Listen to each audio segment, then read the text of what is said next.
اس کو بیان کر کے زیادتی کی ہے کہ انبیاء کے بارے میں اس طرح، یہ بات قرآن مجید کے خلاف ہے، اس طرح کی بات بیان کرنا غلط بات ہے۔ اعوذ باللہ من الشیطان الرجیم، بسم اللہ الرحمن الرحیم۔ رافضی ہمدرد نے ایک حدیث پر اعتراض کیا صحیح بخاری کی، جو کہ 5763 نمبر پر موجود ہے، جس کے اندر ذکر ہے کہ نبی صلی اللہ علیہ وآلہ وسلم پر جادو کیا گیا۔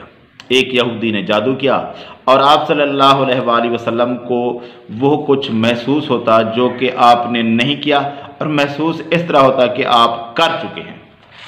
تو اس طرح کا جادو آپ صلی اللہ علیہ وآلہ وسلم پر کیا گیا، اس کی حدیث صحیح بخاری کے اندر موجود ہے۔ تو اس نے اعتراض اٹھا دیا کہ یہ حدیث صحیح نہیں ہے۔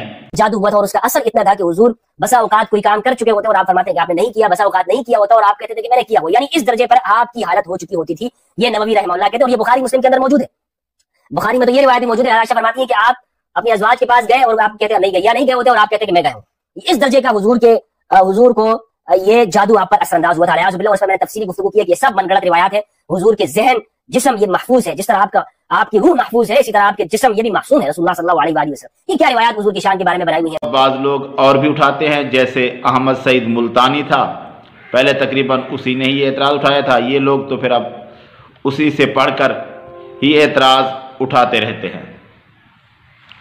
تو کیا یہ بات صحیح ہے کہ نبی صلی اللہ علیہ وآلہ وسلم کی شان کے خلاف ہے یہ حدیث؟ اور یہ امام بخاری نے اس کو بیان کر کے زیادتی کی ہے کہ انبیاء کے بارے میں اس طرح کی بات کرنا، تو کیا یہ بات قرآن مجید کے خلاف ہے؟ اس طرح کی بات بیان کرنا غلط بات ہے۔ تو پہلے میں ایک آیت سناتا ہوں قرآن مجید کی۔ اللہ تبارک و تعالیٰ فرماتا ہے سَنُقْرِئُكَ فَلَا تَنْسَى إِلَّا مَا شَاءَ اللَّهُ، ہم تمہیں پڑھائیں گے پھر تم نہ بھولو گے، إِلَّا مَا شَاءَ اللَّهُ، مگر وہ جو اللہ چاہے۔ یعنی اگر اللہ چاہے تو آپ صلی اللہ علیہ وآلہ وسلم قرآن مجید میں سے بھی بھول سکتے ہیں۔ یہ تو بات ہوئی قرآن مجید کی، اور دوسری بات یہ کرتے ہیں کہ یہ نبی کی شان کے خلاف ہے حدیث۔ کیسے بھائی؟